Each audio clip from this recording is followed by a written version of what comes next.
Om, lead us from the unreal to the real, lead us from darkness unto light, lead us from death to immortality.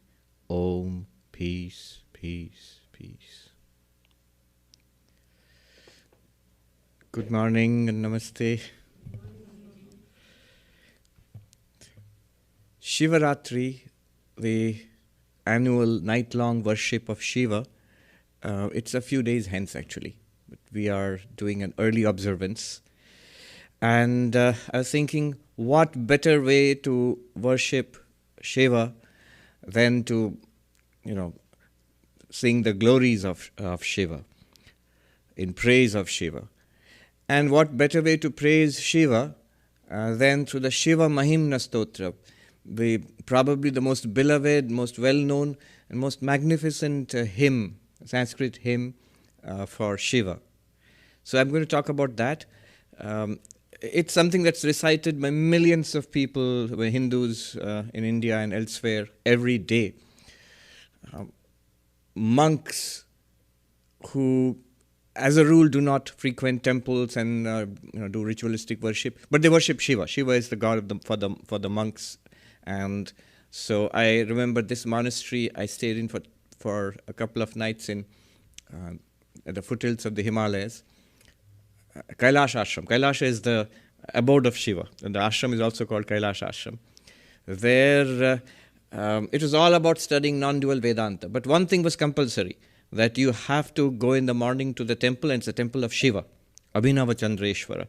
So you have to go to the temple and attend the morning meditation, and that culminates with a chanting of this hymn, the Shiva Mahima Stotra, and so on. And this is something that is chanted by people in their homes, temples, the Shiva temples across India and also across the world now. So I'll talk about this. Of course, I cannot go through the entire hymn. There's so many verses, a few of them, initial ones. It's also storytelling because it's full of the most charming stories. How do you deal with these stories? How do you, get maximum benefit from these stories? These are Puranic, the legends. Mythology. But the moment you use the English word mythology, myth means something that's not real. But the religion scholar Reza Aslan said myths are always true because they are not about historical fact. They're about spiritual truths. So those are always true for all times, for all peoples. So Vivekananda, in one place, he talks about how do you deal with these stories. He says, don't scrutinize them for which one is true, because you will find the same story with multiple versions. And all of them are true, because they're meant to show us something, not to tell us about a particular historical event.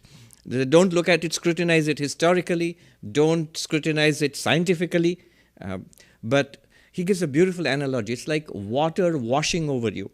Let it wash over you. Listen to it, with reverentially. Let it wash over you and let the flood waters recede. It will leave behind, he says, it will leave behind in you a nugget of truth. It will leave behind some intuitive understanding which is difficult to put in language, but you will get it. So that's how you deal with these stories. But they're stories, very nice stories anyway. I sometimes think they would make a wonderful, science fiction series or something like that with Hollywood special effects. They would really. So it starts with a story, with one of those mischievous, talented celestial beings called Gandharvas. The Gandharvas are the celestial, the heavenly musicians, artists, dancers, poets. They're very talented people. I always say it's like perpetual Juilliard school here. So they are the greatest of artists. After they die, they go to this world of the Gandharvas. Now they are often also a little mischievous. They're fun-loving people, very talented, but also a little mischievous. And one of these Gandharvas, his name was Pushpadanta, the author of this hymn. So this Gandharva, once he was merrily on his way. He was a great devotee of Shiva, the worshipper of Shiva. He was merrily on his way, and according to multiple versions. One version is he was on his way on his celestial chariot, so this chariot which flies through the sky. Another version was he was flying through the sky, so he had superpowers like Superman or something. And then he saw this amazing garden below him. And then he swooped down. This garden belonged to the king Chitraratha, who was also a devotee of Shiva. But he had this most wonderful garden. And Pushpadanta, who had superpowers of invisibility, so he becomes invisible and swoops down on the garden, and he sees these beautiful flowers. And his first thought is, such wonderful flowers, they should be offered in the worship of Shiva. So he goes straight away and he picks those flowers, steals them basically, and then he flies away again. And he worships Shiva with those flowers. Now, all wonderful, devotional, but it's not moral. He's stealing things which do not belong to him. So this is something you see throughout the stories of the Gandharvas. They create trouble. Now, Chitraratha, the king, he saw the garden was barren. Where did the flowers go? And he asked the guards. The guards said, we didn't see anything. He changed the guards. And the next night, before sunrise, again, Pushpadanta swooped in and he saw the flowers which were blooming and he took them away again. And the guards couldn't catch him. When it happened 2, 3, 4 nights in a row, then the king thought, there's no mere human who's behind this. It must be a celestial being. Now, how do I trap this being? So what he did was, he took what is called nirmalya. Nirmalya means the bay leaves and the flowers which have been offered to Shiva. And so they become sacred after the offering. So he took them and he had them scattered around the garden, just like ordinary leaves on the soil. So the next night when Pushpadanta swooped in to collect his booty of flowers, he accidentally trod upon the offerings which had been given to Shiva, the leaves which are on the ground. And immediately all his powers went away. He lost all his powers and he became visible to the guards, who immediately rushed in and caught hold of him. He tried to become invisible, not working. He tried to fly away, not working. I mean, one version says the chariot became just an ordinary chariot. It couldn't fly anymore, couldn't become invisible. So he was, again, one version of the story is at that moment he composed this hymn to praise Shiva and to repent for his misdeeds. Another version is that he was thrown into prison.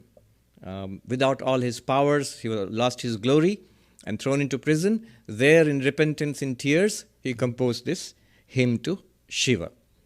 And Shiva appears before him and restores all his former glory and blesses him and releases him from prison. So that's the story of Pushpadanta and the composition of this beautiful hymn, Shiva Mahimna Stotra.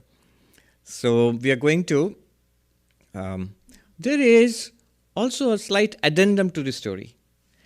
After being released, when Shiva appeared before him, and after being released from prison, Pushpadanta became slightly vain. He thought, look, I have composed the greatest hymn to Shiva. So this is my glory. And immediately, Nandi, the bull, Shiva's bull, who's there, always with Shiva, Nandi grinned at him. And on the gleaming teeth of the bull, he saw the entire hymn already written there, long before he composed it.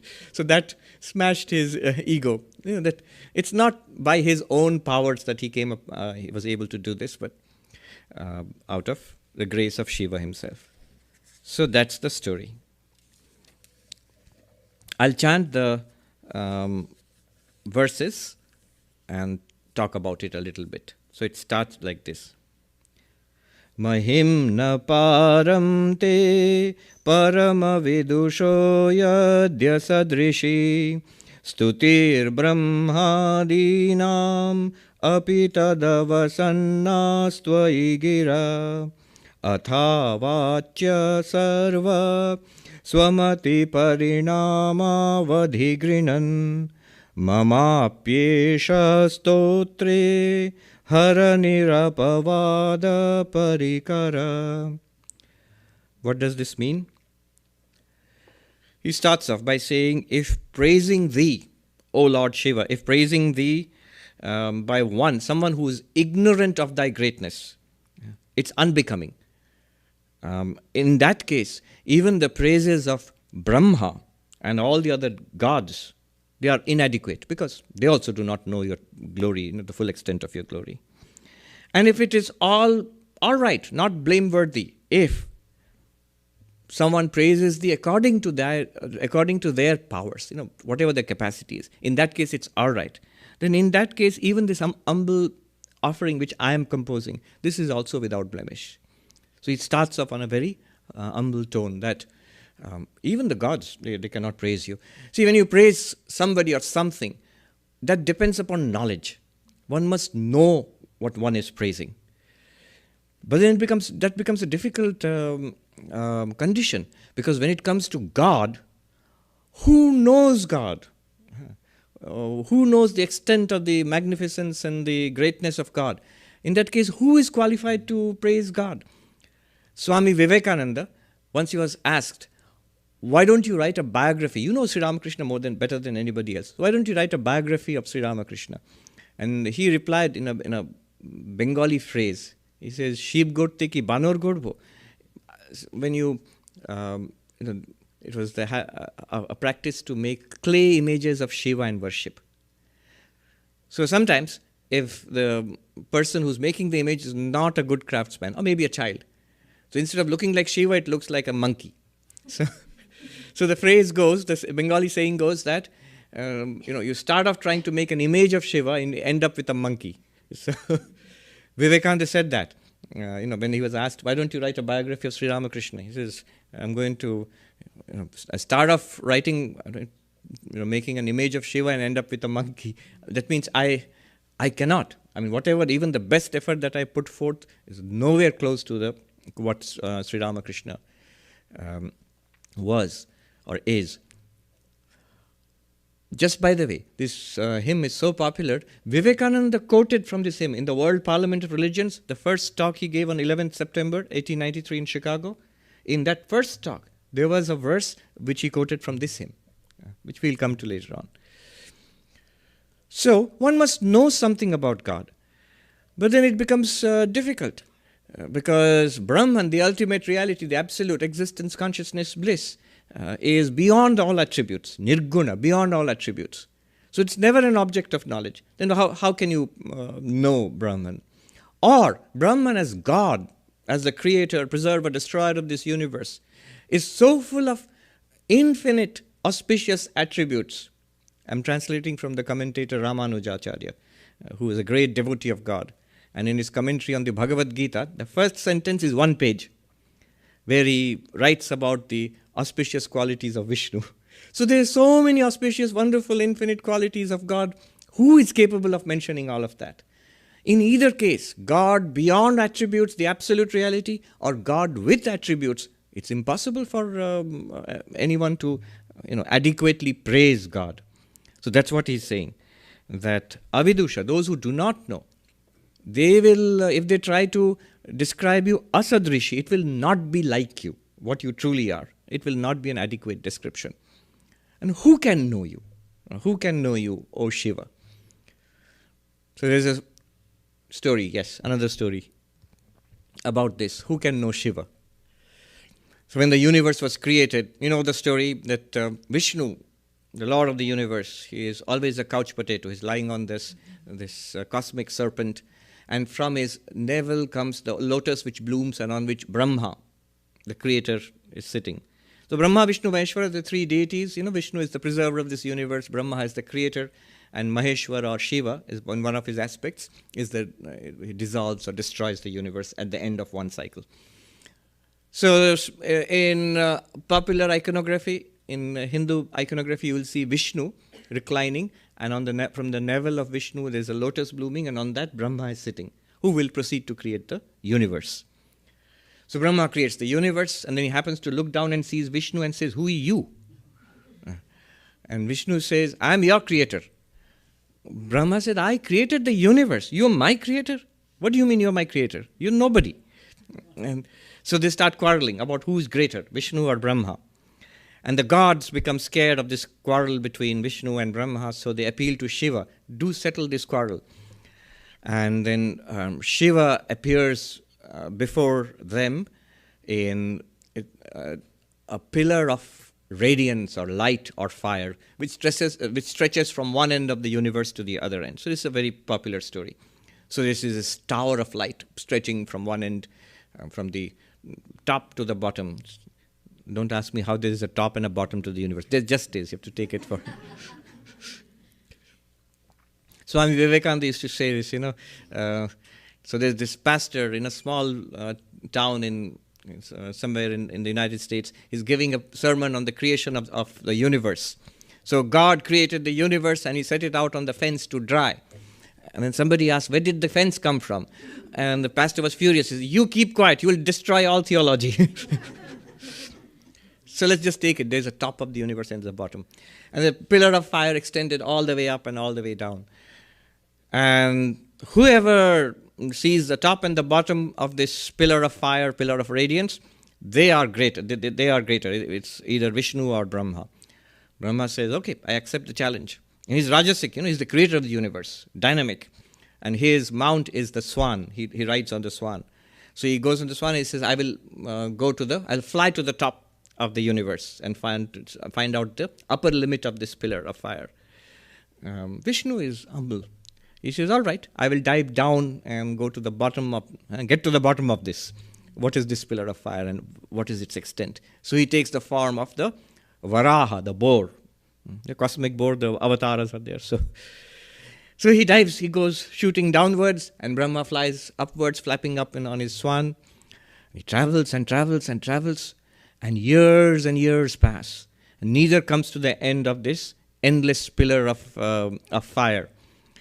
Now, Brahma is tired and his swan probably can't take it anymore. And so Brahma thinks, what do I do? If I go back and supposing Vishnu has found the bottom of this thing and then he will lord it over me and he'll say, I am greater than you. So he decides to lie. And those who lie, they always get hold of witnesses. So he says, I'll have witnesses to back me up. And he gets hold of the sacred cow. And he tells the sacred cow that you tell Vishnu that you were at the top of this Jyotirlinga, the linga of fire, of light, and you were sprinkling it with your milk, because you have to pour milk on the Shiva linga. And then he gets hold of the Ketaki flower. It's a beautiful flower, and tells the flower, you give false witness, that you were on top of the Jyotirlinga, because you put flowers on the Shiva linga, flowers, leaves, milk and water. So both of them said, all right, you are the boss, Brahma, So they come back, and Vishnu comes back, and Brahma says, well, did you find the bottom? Did you get to the bottom of this? And Vishnu says, I'm sorry, but I didn't. I couldn't find it. It's bottomless. All these years of traveling, and I couldn't get to the bottom of it. But Brahma says, I got to the top of it, and here are my witnesses. So if somebody's making a big claim and immediately produces witnesses, there's something fishy there. Here are the witnesses. And the cow said, yes, I was at the top of the Jyotirlinga. And then the flower also said, yes, I was put on the top of this pillar of fire. And then Shiva, his booming voice comes and says, oh Brahma, shame on you. You are charged with the creation of the worlds, and you tell these lies. So from now on, Vishnu will be worshipped. As I am worshipped. But nowhere in all the lands will you be worshipped. There's only one temple of Brahma. I think Pushkar is from there. Otherwise, nobody worships Brahma. And then he told the sacred cow that fie on you for lying. And so from now on, you will lick dirt with your tongue. So, and the flower, Ketaki, and fie on you for lying. You will never be used for worship. And in fact, that's true. The Ketaki flower is not supposed to be used for worship of Shiva or for worship of the gods. I checked. I asked ChatGPT.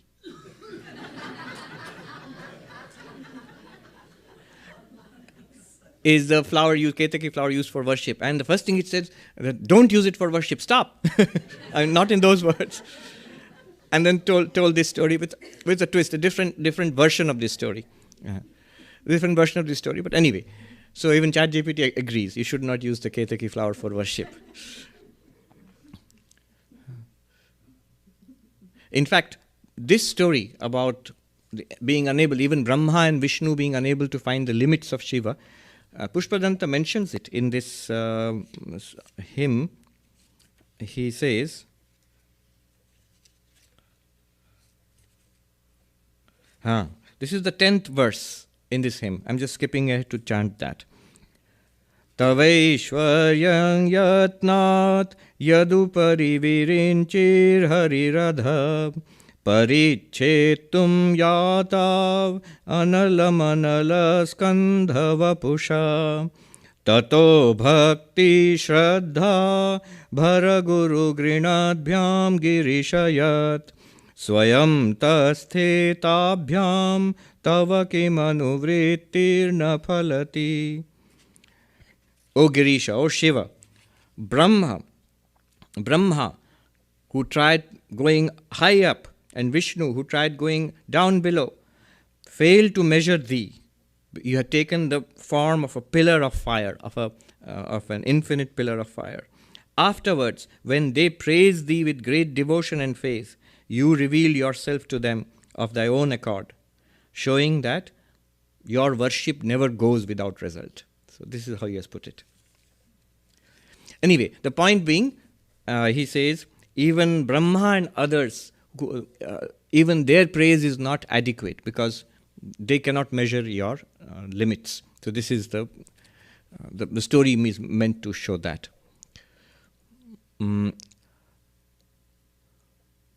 Another beautiful verse here, which says that if your qualities, your auspicious qualities are without end, and if the goddess of learning, Saraswati, were to write about your qualities, and if the whole world were its, the scroll on which the goddess of learning writes, and if the blue mountain were powdered into ink, and the ocean were the ink pot, and the branch of the heavenly tree, Surataru, the tree in the heavens, the branch were her pen, the quill, even then she would not come to the, it would not be adequate to write all of your qualities. A very beautiful verse. Swami Vivekananda has quoted it once, more than once. Swami Turiyananda, you find he quotes this when he was asked to talk about Sri Ramakrishna. He says, he quotes this verse. It's a famous verse. I'll jump ahead and just chant it because we're not going to get, this is almost towards the end of the hymn, the 32nd verse, where he has almost finished the hymn and then he says it's not adequate, it's nowhere near adequate. He says,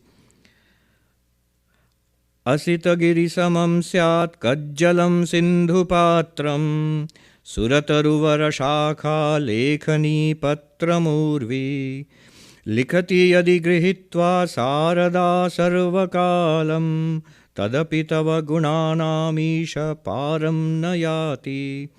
O Lord Shiva, if the blue mountain were powdered into ink, if the ocean were the ink pot, if the branch of the heavenly tree were the quill or the pen, and the earth the leaf on which it's written, and if the goddess of learning, Saraswati, here called Sarada, if she were the one who was writing for eternity, even then the limit of thy virtues would not be reached.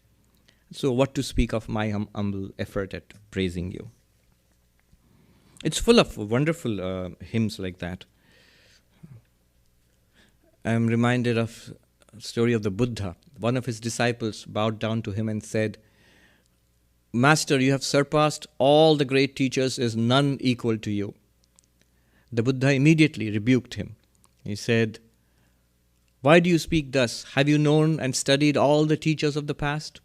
The student said, no. Do you know all the great teachers who are there today? The monk said, no. And do you have any idea of all the great ones who will come in the in the future, in the unseen future? He said, no. Then why do you speak thus? Never speak thus. That's why Swami Vivekananda called Buddha the sanest man who ever lived. And he said, no cobwebs in that brain.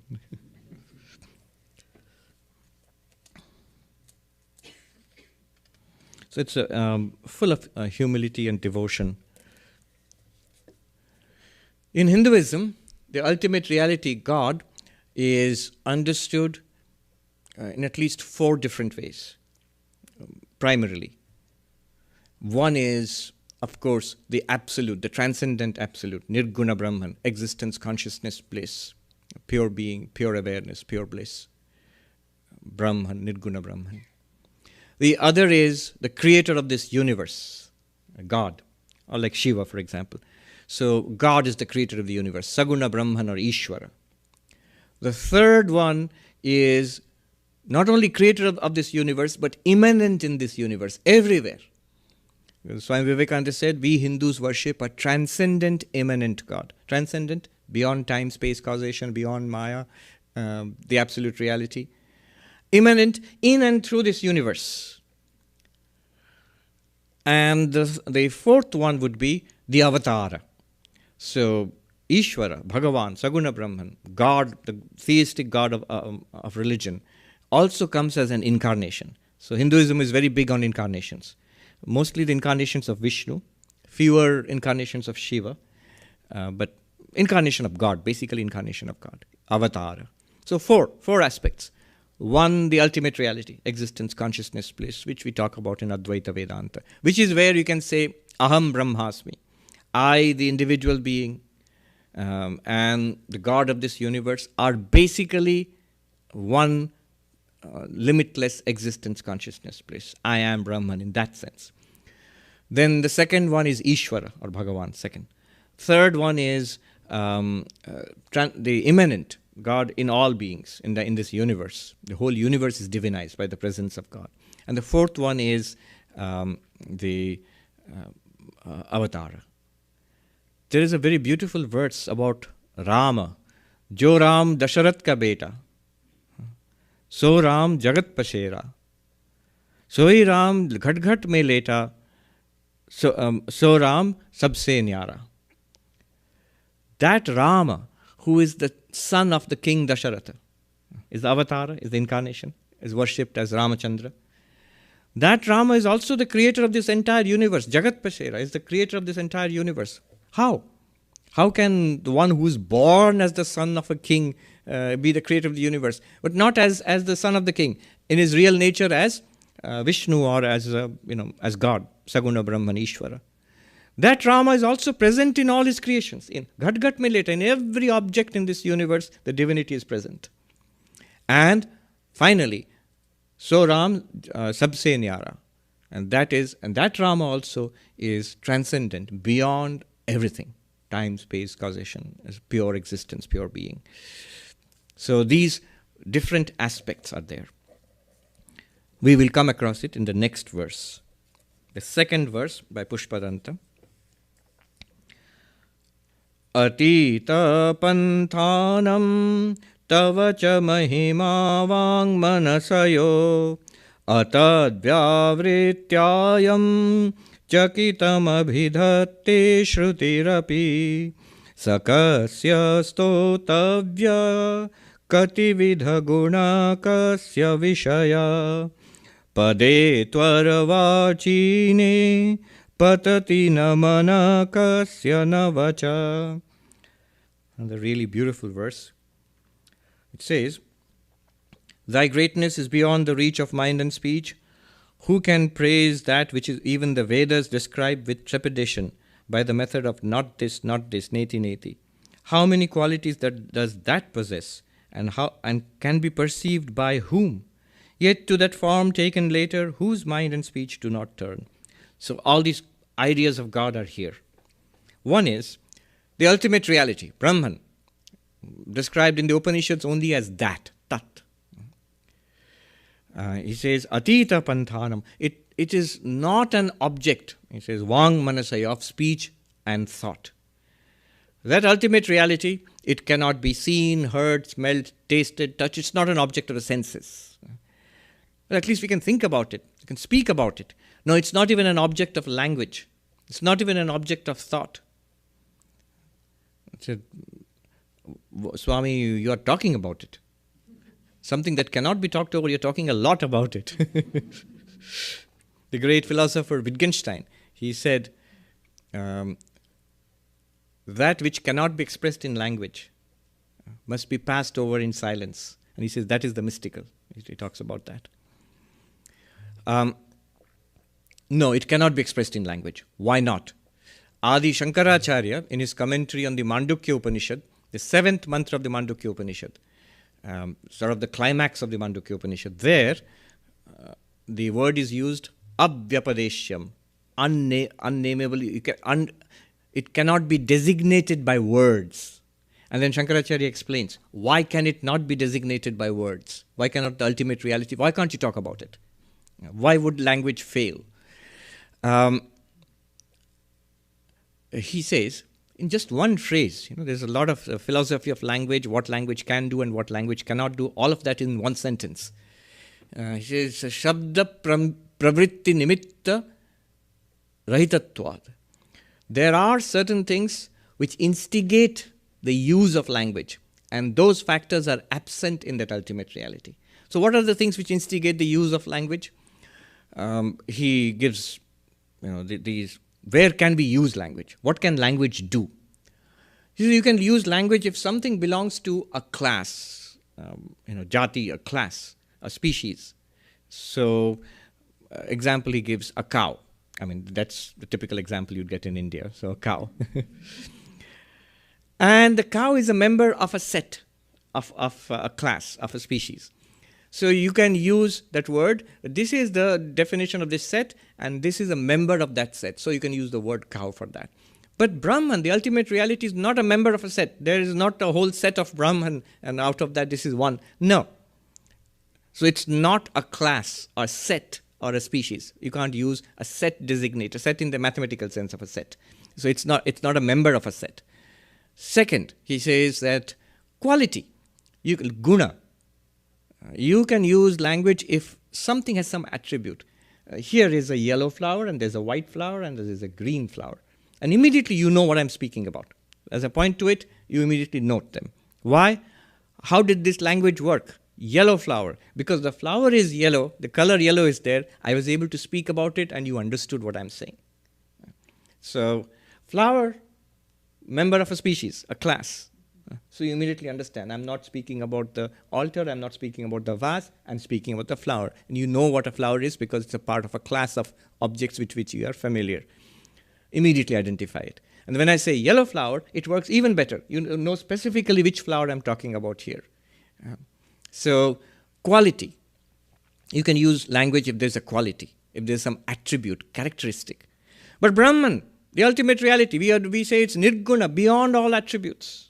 Just now we heard, so Ram sabse nyara, different from everything else, quite apart, transcendent. No attribute can describe it. No attribute can limit it. Therefore, no quality, nirguna. What else can language do? Well, language can describe action, kriya. Shankaracharya says in that one sentence, he says it can describe action. So, would the person, the driver of the car parked outside the ashram, don't worry, there's nothing like that right now. Your car is getting towed, would you just go out there and take a look? No, there isn't right now. Now, how did it work? How did this language work? There is a driver, somebody who fulfills a particular function, an activity. And we understand what that activity is. So when I use the word driver of that car, you see, the word driver can designate an action, a person who's doing that action. Can we do that to Brahman? So Brahman is without action, nishkriya. So Swami, didn't you just say Brahman creates this universe? But remember, in Advaita Vedanta, Brahman actually does not create this universe. It's like in your dreams, you went to a place and you saw the sky and the earth and people and maybe a restaurant and you're having a cup of tea or coffee. And then afterwards, if I say, you are the one who made that cup of tea and made that restaurant and all those people. And you say, no, I didn't make them. I dreamt it up. They appeared. But I never actually did any of that. Similarly, Brahman, from an Advaitic perspective, the universe actually doesn't exist. It's an appearance in Brahman.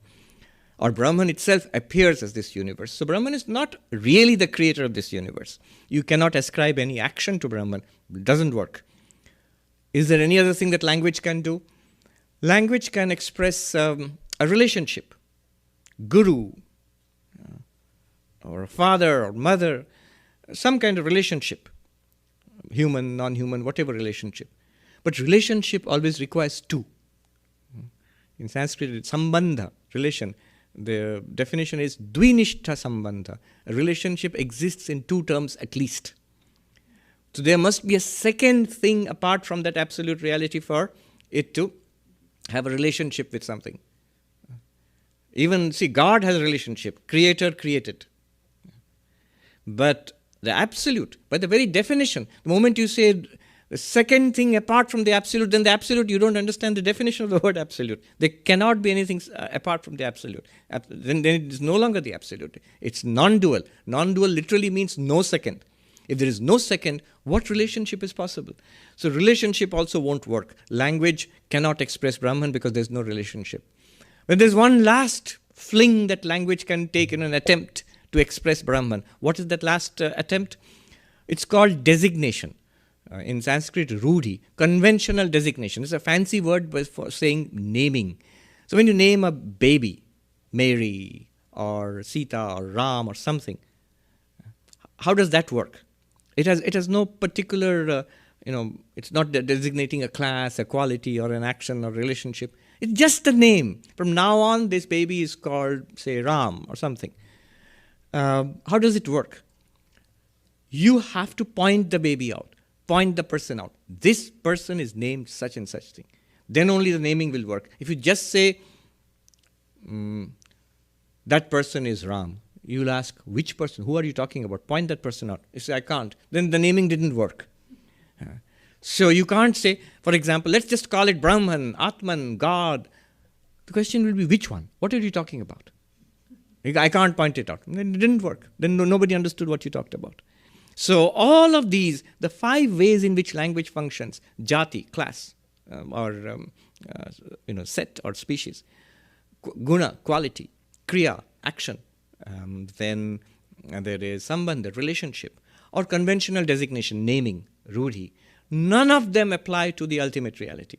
And hence, he says, language doesn't work. All of that, he just said it in one word here. Atita panthanam tavacha mahima vangmanasayo. Atita, it transcends language, the use of language. You cannot objectify it with thought. I'm thinking about Atman now. Well, whatever you're thinking about, it's not the Atman. It's not Brahman. Brahman is, however, there. It's because of that you're able to think. The Kena Upanishad says, Keneshitam patati preshitam mana, Kena prana prathama prayeti yukta, Keneshitam vachamimam vadanti, chakshu shrotram kaudeva yunakti. That's how the Kena Upanishad starts. And the first thing is a question. What an amazing question. It's literally cutting edge now. The question of consciousness. Because of what bright being, of what bright existence, Deva, the shining existence, are we having this experience of thinking, of speaking, of seeing, of hearing? All these first-person experiences we are having because of what? One thing. See, he's not asking there about the vocal mechanism, how do you speak? Or he's not asking about the visual or auditory mechanism, how do the ears function or the eyes function? No. He's not asking a physiological question. He's not asking a linguistic question or biological question or medical question. No. Not even asking a question about brain science. He's asking a question about our first-person experience, what the neuroscientist Christoph Koch calls the feeling of life itself. This life which we have, the experience which we have, the feeling of life itself, of seeing, hearing, enjoying, suffering, thinking, understanding, remembering, forgetting, all of these experiences. Their experience itself is possible because of consciousness. This is the essence of consciousness. And that's why this is a whole hard problem of consciousness and all this is going on right now. It's cutting edge. We say Vedanta is ancient, often described, the ancient spiritual philosophical wisdom of India. But Professor Arindam Chakravarti said another meaning of Vedanta is the cutting edge of knowledge, not ancient. Anta means edge. Vedanta, Veda, Anta. So the original meaning is the final, last, highest teachings of the Vedas. That is Vedanta. Therefore it's Vedanta, end of the Vedas. But he says also the edge of the Vedas. The word, the razor's edge, is used in the Upanishads. Shurasya dhara. to describe, of course, is to describe the delicate, difficult nature of this knowledge. But Arindam Chakravarti, the philosopher, he says that it also describes the very nature of this knowledge, that it is always the cutting edge of knowledge. Even today in the 21st century, and especially true today because we're talking about the hard problem of consciousness and all of that. Language cannot describe it. Mind cannot objectify it. And the Kena Upanishad says it's because of you, the consciousness, that the mind is able to, you get the experience of thinking, speaking, hearing, seeing. So what do the Upanishads do? How does it express Brahman? Because if language cannot express it, what are the Upanishads? What are the Vedas? They are language. And if they're trying to express the highest reality which cannot be expressed by language, what option do they have?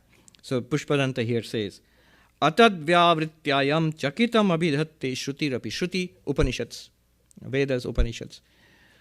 They talk about the ultimate reality, Brahman, you. In which way? Neti, neti. Not this, not this. Not this, not this. And she says, chakitam, scared, nervously.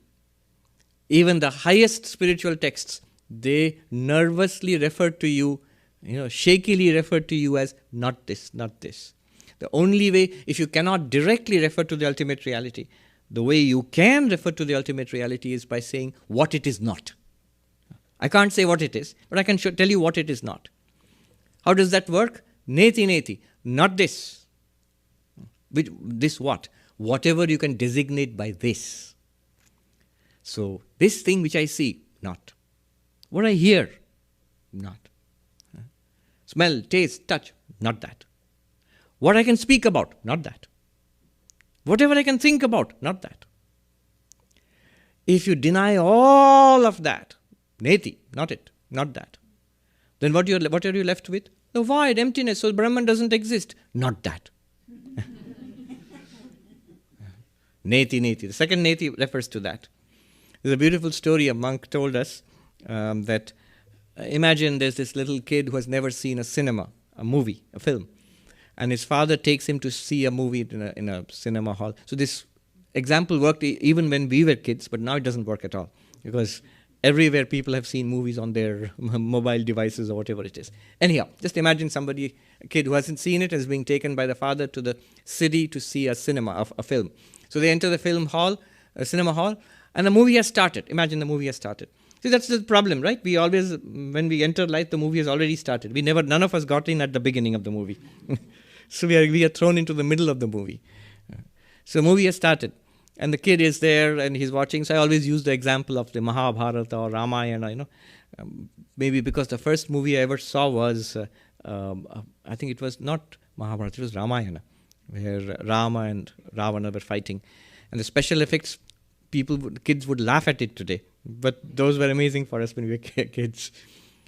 So after some time, before entering the hall, the father had explained to the kid, you know what a movie is. There's a screen and there'll be light and pictures on that and there's sound and all of that. That's a movie. So after some time, the kid asks the father, Dad, where's the screen?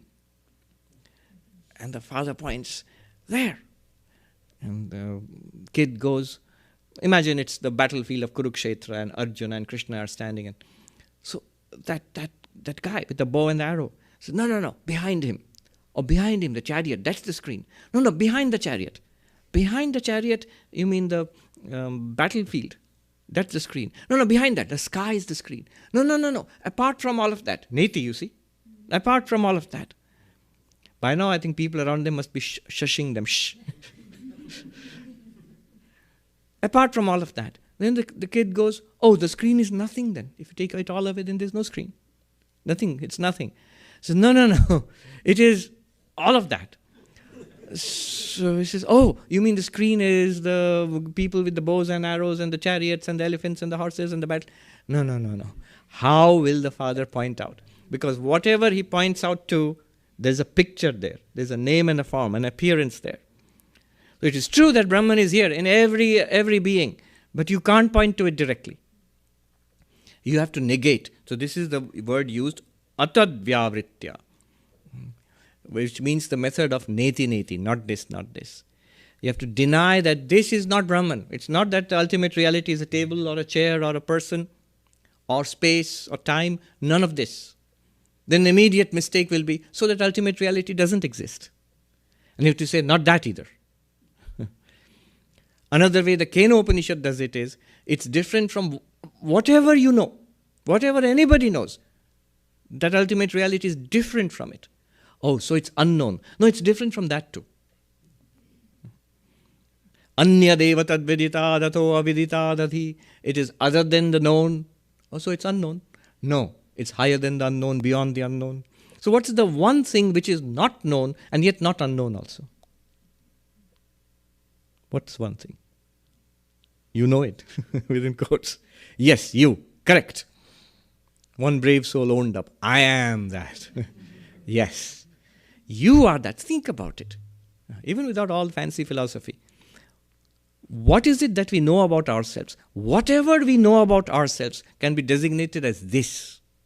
This body, this mind, this life, this resume, this narrative, these memories. And if you deny that, then nothing. No, not even that. So that which is the real you, the consciousness, can never be designated as this. In fact, everything is designated as this to it. To it appears this entire universe designated as this. So he says, this is how the Upanishads, scared, nervously, refer to that ultimate reality. Or there is another way. Not the ultimate reality, but as the God of this universe. You are the creator, preserver, destroyer of this universe, full of endless qualities. Even then it's difficult to refer to you because your qualities are endless. As we just said, the goddess of learning also cannot exhaust your qualities by writing about them. Then, finally, the third form. See, what I'm talking about are the different ways in which God is understood. So next he says, Pade tu arvachine patati namana kasyana vacha. The later forms that you assume for the sake of devotees, those attract our mind and speech. What is the later form? Which one? Incarnations. Also, Ishvara in the form in which Shiva, Vishnu, Devi, So there is a form in which you can visualize, and there is a story associated with all these stories. There is a name, Shiva, Maheshwara, Mahadeva. So he says, the form that you assume later, for the sake of the devotees. What is that form? On Mount Kailasha. You are sitting there dressed as a yogi with flowing matted locks and the moon on your forehead and the Ganga flowing down your locks of hair, and you're blue in hue, seated in meditation with a third eye, with a snake coiled around your neck. We are wearing a cloth of the tiger skin. Things like that, all the descriptions of Shiva. He says, when you have this description, then all of our minds and speech are attracted. That which is beyond mind and speech, because it's not an object. That's the ultimate reality. Next, that which is so infinite in auspicious qualities, Ishvara, Bhagavan, the creator of this universe, the one God of all religions, and that is so infinite, no praise can ever exhaust that, can talk about it. But now you have a further step down.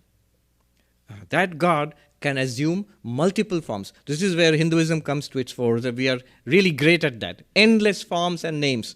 So you just have to go to a Hindu temple and see. What are those forms and names? He talks about it. The Arvachina means later. They're very conscious that it's a later projection. It's not the ultimate reality. But it has this very great advantage. What is the advantage? First of all, it retains the divinity of that ultimate reality. Second, you can now talk about it, praise it, visualize it, worship it. All of the rituals, hymns like this, all of it now becomes effective. So that is the special technology in Hinduism, where the names and forms, the divine names and forms are there, See, the names and forms in this universe, what happens? Like the names and forms on the movie screen, they prevent the child from seeing or understanding what the movie screen is, because the attention is always drawn to those names and forms. So similarly, in samsara, there is only one Brahman everywhere. So Ram ghat ghat mein leta. The same Rama is everywhere, in every object. However, we don't see it. Why don't we see it? Our attention is diverted and confused by the presence of the names and forms, the objects. But now, suppose you have a name and a form, object, and yet so it's divine, it's sattvic, it doesn't veil the divinity behind. So you can focus on a form, image of Rama, of Krishna, of Shiva, of Devi, of Vishnu, and that reveals the divinity behind it, Satchidananda. So that is the technology of names, forms, image worship. So basically what he says is, those names and forms projected afterwards, whose mind does not go there, whose speech does not go there. So that's why I am also composing this hymn. He's still making a case for why he should compose the hymn. Then the next, we are only on the third mantra. All right, we'll just do that. Madhuspita vacha paramamritam nirmitavata Tava brahman king vag apisura gurur vismaya padam mama twetam vanim gunakathana punyena bhavata punamityarthesmin puramathana buddhir vyavasita. So he says, O Brahman, O Shiva, even the praise of Brahma, it falls short of thee, who is the author of the nectar-like Vedas. So here another thing, in Hinduism, God not only creates the universe, that's secondary. God's great glory is that God gives the Vedas. God is the source of the Vedas. The Vedas are even more important than the universe. Swami Vivekananda says, the Vedas are so holy to the Hindu that if he loses his cow, he goes to search for the cow in the Vedas. Because everything is in the Vedas, So he actually says this in Complete Works. In a talk here he says, when the Hindu loses his cow, he goes to search for it in the Vedas, because everything is in the Vedas. So here you see that. Pushpadanta praises, says, you are the creator, not literally the creator, there are different theories on this. The Vedas are eternal, coexisting with Ishvara, and from cycle to cycle, when the universe is created, each time God gives out the Vedas. The Vedas are the storehouse of spiritual knowledge, which are you find in the 4 Vedas of the Hindu religion. But also Vivekananda says, wherever there is spirituality, in every religion, you will find these core spiritual truths which come from God. So those are the Vedas. You have given out these nectar-like Vedas. So even the greatest of praise is small compared to what you have done. Then why am I praising you? He says, my speech, this hymn which I am composing, he hasn't started yet, he's just making a case for it, which I am composing it will purify my speech. I am the beneficiary by composing this. It's not that I have really glorified you by composing this hymn. So this is the humility. I've seen many great Advaitic texts. Sureshwaracharya, the most learned of Shankaracharya's disciples, when he writes his masterpiece, the Naishkarmya Siddhi, non-dual Vedanta, teaching what Shankaracharya has taught. And then he says at the beginning, why am I writing this? I can't hope to improve upon what Shankaracharya has done. But it's only to clarify my understanding. That's why I'm writing. So that's how the great masters used to give forth these great spiritual works, philosophical works, but with great humility. Punami ityarthesmin, I am purifying my speech. Puramathana. That's why I am composing this particular hymn. Puramathana is, do we have time for one? Yeah, we have time for one more story. It's a nice story, so I'll just tell that story.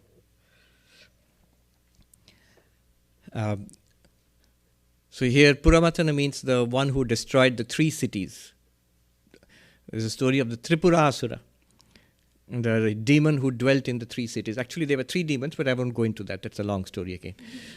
So, at one time, this Tripurasura, these demons, or 3 demons, they asked Brahma for a boon, and they said, let us be immortal. And Brahma said, I can't give you that. Then they said, all right, in that case, construct 3 invulnerable cities for us where we will stay. One on earth made of iron, one in the skies made of silver, and one in deep space made of gold. The 3 cities. And we will stay there, and nobody can destroy us. It's only when all the 3 cities are together, and that will happen once for an instant in thousands of years. At that moment, only it can be destroyed, and that too, if somebody can destroy all the cities with one arrow, then it can be destroyed, something like that, some very difficult conditions, which means basically we'll be immortal. Nothing can be done to us. And Brahma said, all right. You see this motive again and again in mythology, in Hindu mythology. So this is how the 3 cities came to being, and the demons lived there. One city on earth made of iron, one city in the skies made of silver, one city in space made of gold. Again, very symbolic. I'll tell you what it means actually. Now the demons became incorrigible, created havoc on the different worlds, and any time the gods or the humans tried to capture them, they would retreat into their invulnerable cities, and nobody could do anything to them. And they captured so many sentient beings and imprisoned them in these terrible cities. Finally, the gods prayed to Shiva, do something about these demons. So Shiva is a very dramatic description. In fact, Pushpadanta in this verse itself, he gives a description of how Shiva went and destroyed the cities. And the gods gave all their weapons and equipment to Shiva, and Shiva goes up into the sky, and there's this silver city. Does it remind you of your balloon floating in the sky somewhere? And he shoots one arrow at it, and the cities which had that moment, they had coincided. They came in one line. The three of them were shot down recently. I think the third one over Canada yesterday. So all the cities were destroyed in an instant. So Shiva is also given the name Puramatana or Tripurahara, the one who destroyed the 3 cities.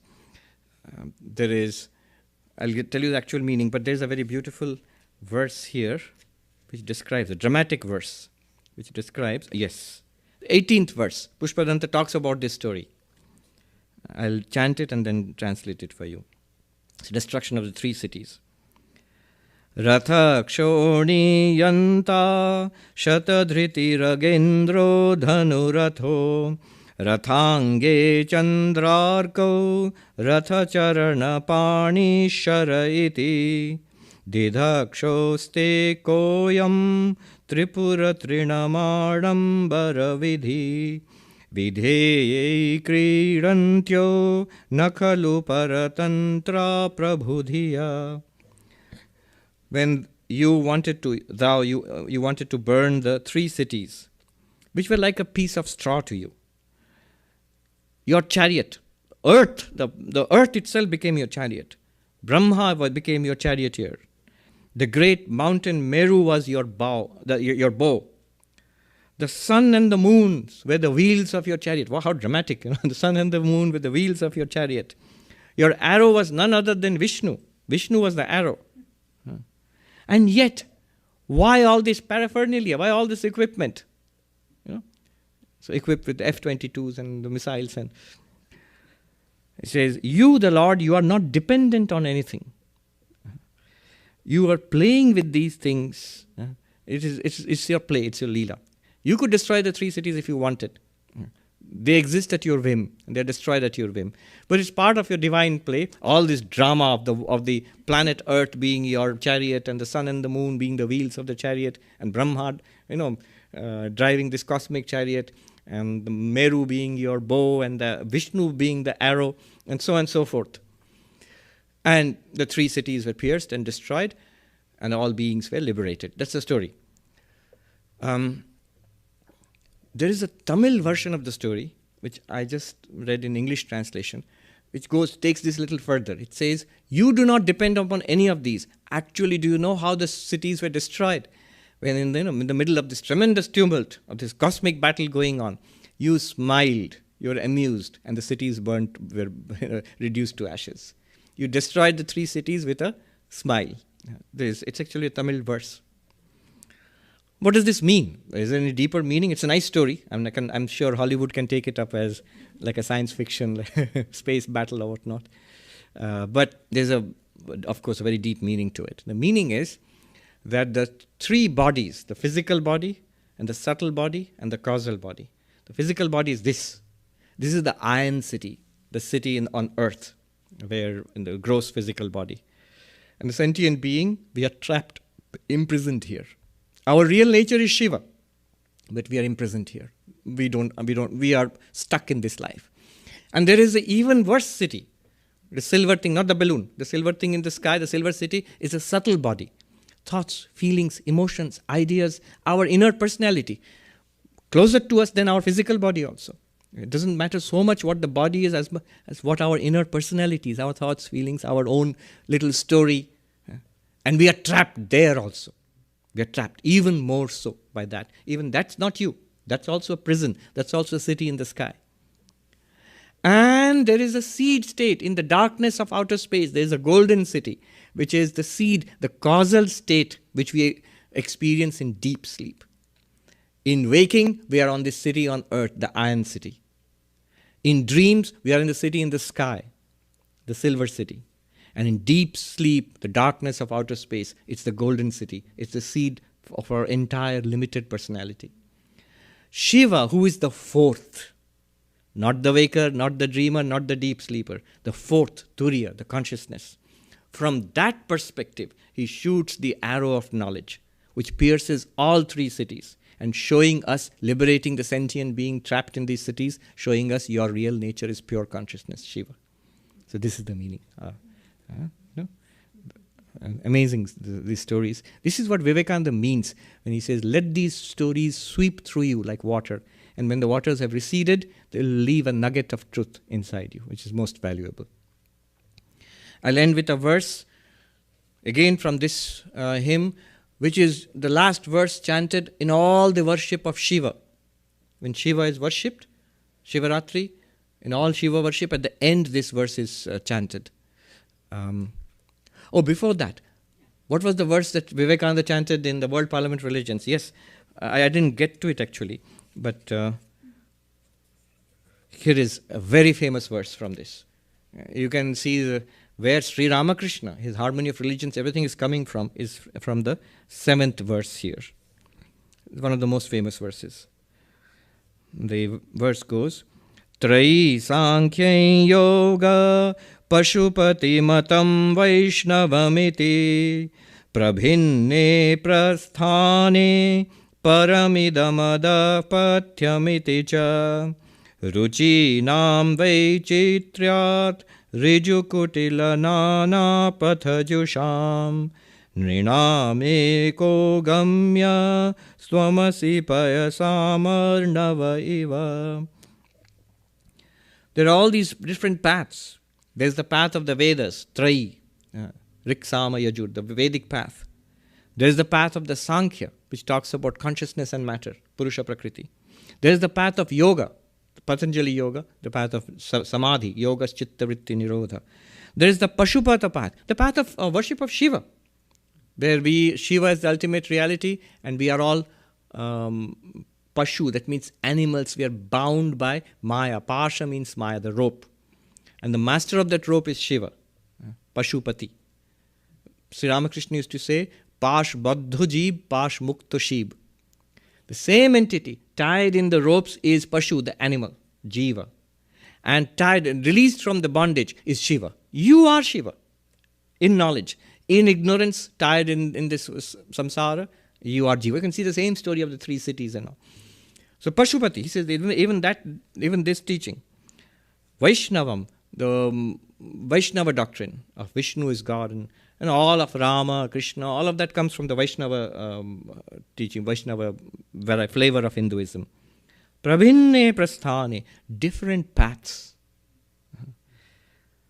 Paramidamada pathyam, and they quarrel among each other. Mine is better, pathyam, this is better. Come to this path, come here, come here. You can stand in the subway and hand out brochures. Come here, this is better. But Pushpadanta says, Ruchi Nam Vaichitriat. because of difference in our mental constitution and taste. If they're all true, why not just one? Because we are not one. We are various. We have various mental constitutions. Some are devotional by nature, some are philosophical by nature, some are meditative, some are action-oriented. Most of us are a mix of these things. We have multiple cultural backgrounds. So there is something or the other which will work for you. Once Swami Vivekananda, this is the key to Swami Vivekananda's apparent contradictoriness. Many people say, you contradict yourself. You say so many different things. Once, after one of his talks, somebody came to him and said, I really liked what you said. And Vivekananda said, it's for you. And somebody else nearby piped up and said, I didn't think it was all that great. And Vivekananda said, then it's not for you. This is this idea, Ruchinam Vaichitrya. We are not all the same. We are trapped in different ways, and different techniques and different methods, different approaches will free us. Different stories will free us. Different stories suit us. The truth will point out the same truth within us. But since we are trapped in different ways, the methods of freeing us also must be a little different. So Ruchinam Vaichitrya, because of difference in constitution and taste, Ruchi, taste. Riju Kutila Nana Pathajusham. All these wonderful, beloved, most praised paths. Some are straight, some are long and winding. But what happens? Nrinam Eko Gamya. You are the one ultimate goal of all beings, of all sentient beings. You, that ultimate reality. And notice, he's being pretty non-sectarian here. He's worshipping Shiva, but he's already included the path of Shiva in one of the many paths. Just like, then he gives a beautiful example. Payasam Arnavaiva. Just as all the rivers flow into the ocean, similarly, all these paths flow into thee. So these are different. Paths are different. They take different courses. They're different. Each of them has its. And he says, Pathajusham, they are all beloved. They are all noble. They are all wonderful paths. And they are all different from each other. They're all unique. And that's the economy of God, in which all these paths are there. These last two lines, as all rivers flow into the ocean, O Lord, all men worship you in different ways. This Vivekananda quoted in the World Parliament of Religions, in the first speech itself. So the final verse, I'll chant and end. This is how the puja of Shiva, the worship of Shiva ends. Where is this verse?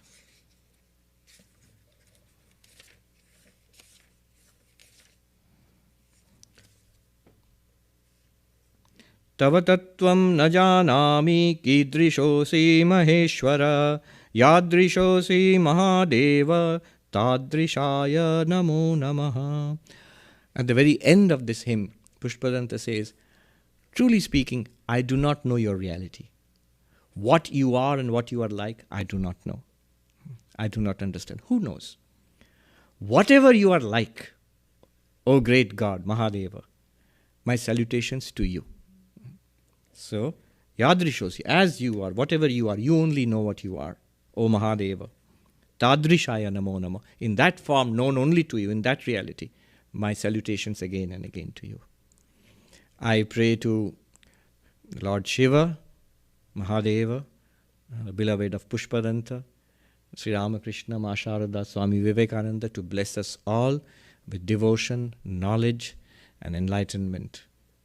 Om Shanti Shanti Shanti Harihi Om Tat Sat Shri Ramakrishna Arpanamastu.